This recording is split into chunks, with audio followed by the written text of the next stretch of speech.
Hello मेरे प्यारे दोस्तों, तो कैसे हैं आप। उम्मीद करती हूँ आप अपनी लाइफ को बहुत ही पॉजिटिविटी के साथ और बहुत ही एनर्जी के साथ एंजॉय कर रहे होंगे। मेरे प्यारे दोस्तों, मेरे एक फ्रेंड ने मेरी मोटिवेशनल वीडियो देख के मुझे कमेंट किया है कि क्या मैम आपको टेंशन नहीं होती। मुझे तो इतनी होती है कि मुझे डिप्रेशन हो गया और मुझसे बोला भी नहीं जाता। तो दोस्तों, मेरे मन में विचार आया कि जो मैंने एंजाइटी और डिप्रेशन को फेस किया है अपनी लाइफ में, तो मालिक ना करे कि कोई ऐसा फेस करे जैसे मैंने फेस किया है। और मैं अपनी स्टोरी आपको आज सुनाने जा रही हूँ। दोस्तों, इस स्टोरी को सुनाने से पहले मैं अनकम्फर्ट हो रही थी, क्योंकि ये ऐसा मुश्किल ज़ोन होता है इंसान का कि इसमें से निकल पाना उसके लिए बहुत ही कठिन हो जाता है। लेकिन मेरी बात को दोस्तों बहुत ध्यान से आखिर तक सुनिएगा, मेरी एक एक बात पे गौर करिएगा। तो दोस्तों, आप भी मेरी तरह बहुत जल्दी से एंजाइटी और डिप्रेशन से बाहर आ जाएंगे। इस स्टोरी को दोस्तों मेरी सुनने के बाद आपकी लाइफ में बहुत ही ज़्यादा फ़र्क पड़ेगा। अगर आपने बहुत ध्यान से सुना मेरी बातों को, तो आपको हो सकता है कि दवा लेने की भी ज़रूरत ना पड़े, अगर आप मेरी बात समझ गए। तो दोस्तों, अगर आप चैनल पे नए हो तो फटाफट से सब्सक्राइब कर लें, ताकि मेरी मोटिवेशनल वीडियो से आपकी भी कुछ हेल्प हो सके। तो चैनल पे नए हो तो सब्सक्राइब करें, लाइक भी कर दें और कमेंट ज़रूर करें आपको वीडियो कैसी लगी। तो चलिए दोस्तों, स्टार्ट करते हैं। प्यारे दोस्तों, मैं यूट्यूब पे पहले कुकिंग की वीडियो अपलोड कर रही थी, लेकिन बैठे बैठे मेरे मन में ये विचार आया कि ये मैं क्या कर रही हूँ, क्योंकि ये काम तो एक गांव की बिना पढ़ी लिखी लड़की भी ये कर सकती है कि वो कुकिंग की वीडियो डाले। मुझे ऐसा लगा कि मुझे लोगों की हेल्प करनी चाहिए, क्योंकि जो तकलीफ़ें मैंने उठाई और जिससे मैं बाहर आई हूँ, जो मेरा एक्सपीरियंस है, जो मेरी स्टडी है, वो किस दिन के लिए है, वो लोगों की हेल्प के ही लिए है। तो फिर मैंने मोटिवेशनल वीडियो बनाना स्टार्ट किया दोस्तों। उसके बाद से दोस्तों मैंने मोटिवेशनल वीडियो बनाना स्टार्ट किया। दोस्तों, मैं पोस्ट ग्रेजुएट हूँ और ओवर थिंकर शुरू से ही हूँ, लेकिन 2020 का लॉकडाउन ऐसा आया कि जिसने मुझे भी एंजाइटी का शिकार बना लिया दोस्तों। क्योंकि दोस्तों, जो लोग ओवर थिंकर होते हैं कब वो निगेटिव थिंकिंग की तरफ चले जाते हैं उनको पता भी नहीं लग पाता है, और वो ओवर थिंकिंग करते करते निगेटिव थॉट भी लाना शुरू कर देते हैं। कुछ बातें मेरे सामने दोस्तों ऐसी हो गई जिससे लगातार होने से मेरे मन में डिप्रेशन होने लगा। कभी इनके बिज़नेस में मेरे हस्बैंड के लॉस होने लगा, कभी मुझको हेल्थ के इशू होने लगे, और कभी ऐसा हो गया मेरे सामने कि मेरी सिस्टर के जो हस्बैंड थे, यानी कि मेरे जीजू जो थे, वो अचानक से यंग एज में हार्ट अटैक से एक्सपायर हो गए। हम लोगों से अच्छे से बातें कर रहे थे, अचानक से उनको अनकम्फर्ट हुए वो, और उनके अटैक हुआ और सीधे फिर वो एक्सपायर ही हो गए। मतलब फिर उनको डॉक्टर ने फ़ौरन जवाब दे दिया और हंसते खेलते बात करते हुए वो इस दुनिया से चले गए। तो ये बात दोस्तों दिमाग में मेरे ऐसे घर कर गई कि जो उसको निकालना मुश्किल हो गया मेरे लिए। और वो जो लगातार मेरे सामने बहुत सारी नेगेटिव चीज़ें हो रही थी, वो कहीं ना कहीं मेरे दिमाग में ऐसे बैठ गई कि उसने एंजाइटी का रूप ले लिया दोस्तों। क्योंकि ओवर थिंकिंग करती थी, फिर नेगेटिव थॉट आना शुरू हुई, क्योंकि कुछ इश्यूज़ चल रहे थे लाइफ में। फिर अचानक उनके एक्सपायर हो जाने के बाद एकदम ये चरम सीमा जिसे कहते हैं उस पर पहुँच गई ये हालत मेरी, और मुझे दोस्तों एंजाइटी होने लगी। उसके बाद दिमाग में हर वक्त ऐसा लगता था जैसे मुझसे कोई कह रहा है कि तुम पागल हो जाओगी, तुम्हें कुछ हो जाएगा, तुम पागल हो जाओगी, ऐसा मेरे दिमाग में आने लगता था।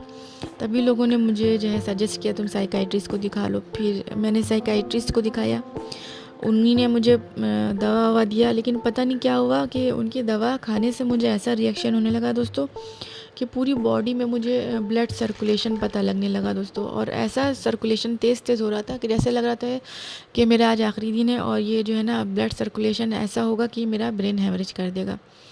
तो फिर मैंने अपने हस्बैंड से कहा कि आज मेरा आखिरी दिन है और मेरे जितने भी घर वाले हैं उनको सबको बुला लो।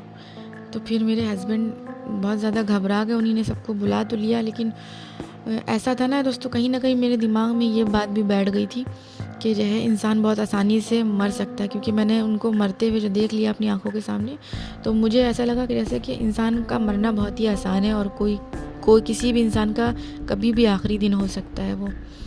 तो मेरे जहाँ तक ये सब बातें दिमाग में बैठी हुई थी और दवा जो रिएक्शन कर रही थी, उससे मुझे लगा कि बस आज मेरी कहानी ख़त्म। तो फिर खैर इन्हीं ने मेरे घर वालों को सबको बुला लिया। तो मेरी हालत देख के दोस्तों उनमें से किसी ने ये कह दिया कि जो है किसी ने जादू टोना वोना करवाया हुआ है इसके ऊपर, तभी ये हालत हो गई। तो किसी ने कहा कि बाल वाल खोले रहती हैं, खूबसूरत भी हैं, तो इनके पास कुछ जो है प्रेत आत्मा जैसा कुछ असर हो गया है। ये सुनकर तो दोस्तों मेरे ऊपर इतना निगेटिव असर पड़ा कि उस दिन तबीयत संभलने के बाद से मेरे माइंड में हर वक्त यही रहने लगा कि कोई मतलब मेरे अंदर कोई बुरी आत्मा घुस गई है। अब जो मेरा हाल था दोस्तों वो पहले से भी ज़्यादा बदतर हो गया। हर वक्त डर भी लगने लगा, डर लगना भी शुरू हो गया दोस्तों। खाना लेकर बैठती थी दोस्तों तो ऐसा लगता था कि जैसे खाना निगल नहीं पाऊँगी, गले में अटक जाएगा और सांस रुक जाएगी और फंस जाएगा खाना और उसी में मैं मर जाऊँगी। और मैं खाना खाते में एकदम से खड़ी हो जाती थी, रोने लगती थी कि अब मैं मतलब अब क्या मुझे भूखे भी मरने की नौबत आएगी क्या? खाना खाऊंगी तो एंजाइटी होगी, गले से निगलने में भी एंजाइटी होगी, क्या ऐसी भूखी मर जाऊंगी मैं? ये सोच के डर के सहम के रोने लगती थी मालिक से कह के कि मैंने तो कभी किसी का बुरा नहीं चाहा, हमेशा सबकी मदद करी, कभी किसी के लिए ये सोचा ही नहीं कि इसका बुरा हो जाए। यहाँ तक कि सड़क पे अगर किसी फ़कीर को बुरी हालत में देख लेती थी तो भी रोने लगती थी उसके ऊपर कि ये कितनी बेबसी की ज़िंदगी जी रहा है, फिर मेरे साथ ऐसा क्यों हो रहा है? ये सब सोच के बहुत रोना आता था। और फिर उसके बाद मेरे दोस्तों 2 मासूम से बच्चे हैं, 2 बेटे हैं मेरे, वो बिना माँ के कैसे जीएंगे, ये सब ख्याल मुझे बहुत रुलाते थे। और ऐसा हो जाता था, दम घुटता था, ऐसा लगता था कि आज आखिरी दिन है। लेकिन दोस्तों उस टाइम पे दोस्तों इतनी ख़राब फीलिंग रहती थी कि अगर सोते में जैसे कि किसी ने बोल दिया तो फिर दिल काबू में नहीं आता था। जैसे लगता था कि जो है हार्ट फेल हो जाएगा, मुझे अटैक पड़ जाएगा। और छोटी छोटी बातों पर बहुत गुस्सा आता था, ऐसा लगता था कि या तो इसको मार डालूं या मैं खुद मर जाऊं। ऐसा गुस्सा, मतलब किसी की छोटी भी बात बर्दाश्त नहीं होती थी। जैसे लगता था मेरा दिल फट जाएगा गुस्से के मारे। इन सब बातों में ये एक अच्छी बात होती थी दोस्तों कि जो मेरे हस्बैंड थे वो मेरी तबीयत को लेकर बहुत ही अच्छे से मुझे हैंडल कर लेते थे। वो कहते थे कि ये सिर्फ एक थॉट है और कुछ भी नहीं है, और तुम्हारी जैसी अच्छी लड़की के साथ कभी कुछ बुरा हो ही नहीं सकता है, और वैसे भी ये हकीकत नहीं है। और सकारात्मक बातें करना शुरू करते थे तो मेरा थोड़ा हौसला बढ़ने लगता था, और वो फिर बातों बातों मेरा ध्यान पूरा भटका देते थे और मुझसे अच्छी अच्छी बातें करते थे। और फिर जब मेरा ध्यान बिल्कुल भी हट जाता था इस तरफ से तो मेरी तबीयत बिल्कुल ठीक हो जाती थी। तो अब मेरे हस्बैंड का यही काम हो गया था, जब मेरी तबीयत ख़राब होती थी तो वो फ़ौरन मुझसे सकारात्मक बातें करते थे, हंसाते थे, अच्छी बातें करके मेरी तबीयत ठीक कर देते थे।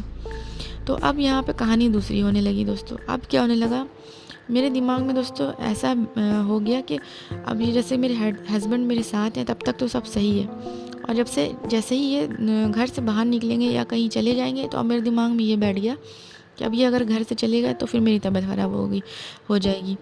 तो अब जो है दिल और दिमाग मेरे ये हो गया कि मैं पूरी तरीके से अपने हस्बैंड पर डिपेंड हो गई। अगर ये घर में है तो तबीयत सही रहेगी, अगर ये घर से बाहर चले जाएंगे तो मैं बीमार हो जाऊंगी। अब एक नए तरीके का डर शुरू हो गया। ये डर जो था दोस्तों ये भी बहुत ही अजीब सा था कि अब हस्बैंड है वो बाहर नहीं निकलेंगे तो फिर कैसे काम चलेगा। दोस्तों दिमाग में अब ये मेरे बैठ गया था कि ये पास है तो सब कुछ अच्छा है, ये चले जाएंगे तो मैं फिर बीमार हो जाऊंगी।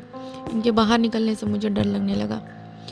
तो ये सब ऐसी कंडीशन होने लगी दोस्तों कि मुझे भी पता था ये मैं सही नहीं कर रही हूँ, लेकिन ये जो डर था इतना ज़्यादा था कि मैं ना चाहते हुए भी इनको कहीं जाने नहीं दे रही थी। अब कुछ दिन तो ये रहे साथ में, लेकिन आप समझ सकते हैं दोस्तों कि अगर हस्बैंड घर में ही बैठ जाएंगे तो फिर घर कैसे चलेगा। मुझे ख़ुद भी इस बात का एहसास था।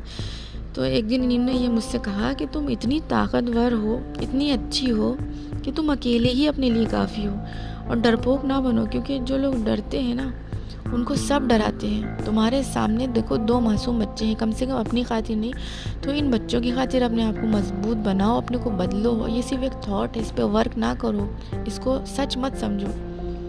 बस दोस्तों इन्होंने ये कहा और ये जैसे बातें इनकी मेरे दिल और दिमाग में ऐसे घर कर गई। ऐसा लगा जैसे दोस्तों आज मेरी आत्मा का पुनर्जन्म हुआ है। फिर मैंने अपने अंदर से दोस्तों ऐसा ठाना कि मैं ख़ुद को सही करूँगी, क्योंकि मेरे छोटे छोटे 2 बच्चे हैं। अगर मैंने ऐसे अपने हथियार डाल दिए और अपने आप को पैनिक में ही रखा, अपने को डर में ही रखा, तो इनका कौन होगा सहारा? फिर मेरे बच्चों को कौन बड़ा करेगा, कौन माँ की तरह प्यार करेगा अगर मैं नहीं रही तो? मैंने अपने आप को वही कन्वर्सेशन किया, मैंने अपने आप से बात किया कि तुम कैसे ऐसे डर सकती हो, तुम इतनी ताकतवर हो, तुम इतनी टैलेंटेड हो। अपनी अच्छाइयाँ पहले अपने आप को याद करवाया कि तुम्हारे अंदर इतने इतने गुण हैं, तुम इतनी क्वालिफाइड हो। अपनी बहुत सारी तारीफ़ें बताया अपने आप से, मैंने कन्वर्सेशन शुरू किया और ये सब कहा कि मुझे किसी की ज़रूरत नहीं होती, बस मैं अपने आप को ताकतवर ही समझूंगी, मैं डरपोक नहीं हूँ, मैं सब कर सकती हूँ। फिर मैंने इसके ऊपर पूरी दोस्तों स्टडी शुरू किया और फिर उसके बाद एक्सपर्ट की भी बातें सुनी, वो क्या कह रहे हैं इस मसले पर कि जो डिप्रेशन एंजाइटी का शिकार होते हैं लोग, उन पे एक्सपर्ट की क्या राय है। सबकी बातें सुनी तो दोस्तों सबका एक ही जवाब आया कि आप अपने अंदर विश्वास जगाइए। यकीन मानिए दोस्तों, ये विश्वास की कमी से ही एंजाइटी, डर, डिप्रेशन की शुरुआत होती है। मेरे प्यारे दोस्तों, अंदर से विश्वास जगाइए। विश्वास की कमी जैसी होती है ना, सारे डर और एंजाइटी, घबराहट शुरू हो जाती है। अगर सबसे पहले आपको दोस्तों विश्वास जगाना है तो सबसे पहले आपको अपने भगवान पे सबसे ज़्यादा विश्वास जगाना है, अपने मालिक के ऊपर, और फिर उसके बाद अपने ऊपर। यही सबसे बड़ा और सबसे अहम और सबसे मेन फंडा यही है कि अगर आपको एंजाइटी और डिप्रेशन से बाहर आना है तो आपको अपने अंदर विश्वास जगाना होगा अपने भगवान के लिए जिनको आप मानते हैं, और अपने ऊपर विश्वास जगाना होगा। और मेडिटेशन दोस्तों, सभी को बताया जाता है कि मेडिटेशन करिए, तो मेडिटेशन का तो अपना रोल अलग है ही। मेडिटेशन से तो आपका माइंड जो है ना, वो सारी चीज़ें टॉक्सिक बाहर निकालेगा, लेकिन आपको पहले अपने माइंड को एक स्क्रिप्ट दे देनी है, वो है विश्वास वाली। और सबसे पहले अपने मालिक पे विश्वास वाली स्क्रिप्ट अपने माइंड को पूरी तरीके से देनी होगी आपको दोस्तों। हर बुरी घटना, हर बुरी चीज़ को, और अच्छी चीज़ को तो अच्छा हर इंसान ही कहता है, तो हर बुरी चीज़ को भी आपको अच्छा ही कहना है। सब कुछ अच्छा हो रहा है, बस अपनी माइंड से ये कहलवाना शुरू करिए, ये सब अच्छा हो रहा है, सब में भलाई छुपी हुई है। आज नहीं पता चल रही है, कल पता चल जाएगी। हर काम में भलाई है मालिक के, और सब अच्छा होगा मेरे साथ। मालिक इतना अच्छा है और मेहरबान है, वो मेरी छोटी छोटी गलतियों को माफ़ कर देगा और मेरे ऊपर हमेशा अपनी दया की नज़र रखेगा। उसके बाद दोस्तों जो है, आप देखेंगे आपके अंदर एक खुद ही से एक ताकत पैदा होनी शुरू होगी, जो कि मालिक की तरफ से दी हुई होगी। जो आप मालिक से अपनी मोहब्बत दिखाएंगे, अपना प्यार दिखाएंगे कि मेरा मालिक तो मुझसे बहुत प्यार करता है, तो आपके अंदर खुद ही से एक एनर्जी पैदा होगी। लोगों को दोस्तों कहते सुना था कि एंजाइटी और डिप्रेशन आपने बहुत साल तक सोच के बनाया हुआ है अपने अंदर, तो ये बहुत टाइम लगेगा इसको जानने में। लेकिन दोस्तों, मैंने अपने अंदर इतनी जल्दी इसको चेंज किया है। जब तक मैं 2 साल से परेशान थी, जब तक मैंने हथियार डाले हुए थे, लेकिन जैसे ही मैं मैदान में उतर आई और मैंने ख़ुद को चेंज किया, तो बताना चाहती हूँ दोस्तों कि डॉक्टर ने मुझे 6 महीने दवा चलने के लिए बोला था, लेकिन मैंने सिर्फ उस दवा को, यकीन करिए, मैंने उस दवा को सिर्फ 1 वीक भी नहीं खाया होगा और मैंने उस दवा को छोड़ दिया। मैंने अपने आप से कहा कि तुम ज़्यादा दवाइयों पर डिपेंड ना हो, ये सारा गेम जो है ना माइंडसेट का है, और तुम इतनी कमज़ोर नहीं कि तुम दवा के हवाले अपने को छोड़ दो। और डेली मेडिटेशन करना शुरू करिए, नेगेटिव थॉट को रोकना शुरू करिए और अपने मालिक को थैंक गॉड कहना शुरू करिए। हर अच्छी और बुरी चीज़ के लिए शुक्र मनाना शुरू करिए। या दूसरे अल्फाजों में दोस्तों ये कहें कि अपनी आत्मा को पूरी तरह से अपने परमात्मा के ऊपर छोड़ दीजिए, पूरे विश्वास के साथ कि वो आपके लिए अच्छा ही करेंगे। और पूरी विश्वास के साथ जब आप अपनी आत्मा को अपने परमात्मा के ऊपर छोड़ देंगे, तो हो ही नहीं सकता कि आपके साथ एक भी बाल आपका कोई तोड़ दे, कोई आपका एक रोया भी दुखा नहीं सकता, कोई आपको परेशान नहीं कर सकता, जब आप पूरी तरीके से अपने मालिक पर भरोसा करके अपनी लाइफ को उनके ऊपर छोड़ देंगे। हर अच्छी बुरी चीज़ों को अप्रिशिएट करेंगे, और दोस्तों उसके बाद छोटी छोटी बातों पे हर चीज़ को अच्छा समझेंगे, हर छोटी बात पे खूब हंसेंगे, छोटी छोटी हंसी की बात पे भी खूब हंसेंगे, दोस्तों से मिलना जुलना शुरू करेंगे, घूमना फिरना इंजॉयमेंट फिर से लाइफ में शुरू करेंगे। अकेले नहीं बैठेंगे दोस्तों, ज़्यादा अकेले बैठने से भी बहुत ज़्यादा नेगेटिव थॉट आती हैं। तो अपने फ्रेंड सर्कल में रहने की कोशिश करें, अच्छे लोगों में रहने की कोशिश करें जो आपसे सकारात्मक बातें करते हों।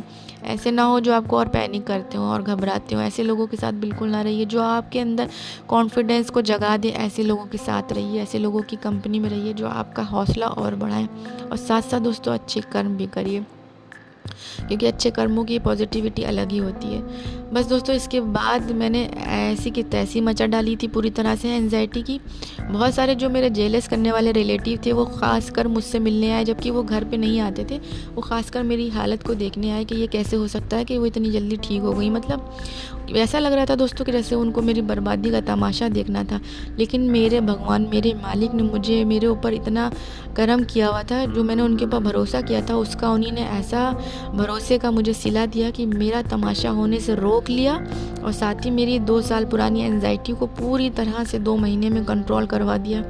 और मैं भगवान की कृपा जिसे कि इतना ज़्यादा मैंने इसमें स्टडी कर लिया, और इतना ज़्यादा मैंने इसको समझ लिया, एक्सपीरियंस कर लिया कि दोस्तों अब मेरे जो घर के दूसरे मेंबर हैं, फैमिली मेम्बर हैं वो मुझे काउंसलिंग के लिए बुलाते हैं कि भाई इनको बुलाओ, यही समझाएं तो इनके समझ में आए। तो अब दोस्तों मैं दूसरों की काउंसलिंग कर रही हूँ, अपने घर के दूसरे लोगों की, जिनको भी कुछ दिक्कत होती है मुझे बुला लिया जाता है। तो इतना भगवान की कृपा हो गई, क्योंकि क्या किया मैंने अपने अपने मालिक पे बस मैंने भरोसा किया जिसने मुझे इस दुनिया में भेजा था। मैंने उन पे पूरी अपनी आत्मा को छोड़ दिया और हर चीज़ को, उसके हर मोमेंट को अप्रिशिएट किया।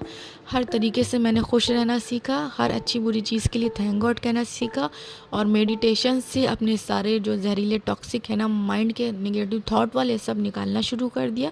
बस दोस्तों कुछ भी ख़ास नहीं किया, और उसके बाद मैंने चमत्कार देखा। दवा को तो मैंने इतनी नफ़रत भरी निगाह से देख के फेंक दिया एक ही हफ्ते के अंदर। मैंने कहा कोई भी हो, मैं अपने आप को खुद सही करूँगी, और मैं सही हूँ। और आज मैं इतना सही हूँ कि मैं दोस्तों मोटिवेशनल वीडियो बना रही हूँ। आप समझ सकते हैं कि कितना ज़्यादा मैंने अपने अंदर इम्प्रूवमेंट किया। तो क्या आप मेरे जैसे इंसान नहीं हैं? बिल्कुल हैं।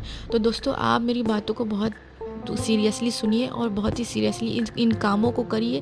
इसमें से एक बात भी झूठ नहीं है, सारी बातें फैक्ट है। सब करके देखिए, आपकी लाइफ चेंज ना हो जाए तो मैं अपना नाम चेंज कर दूँगी। तो उम्मीद करती हूँ दोस्तों आपको ये मेरी वीडियो हेल्पफुल लगी हो, और अगर ज़रा सी भी लगी हो तो दोस्तों लाइक शेयर सब्सक्राइब करें और कमेंट करके ज़रूर बताएं कि आपके ऊपर कुछ फ़र्क पड़ा या नहीं। तो ठीक है दोस्तों, जब तक के लिए मुझे दे इजाज़त। Good bye.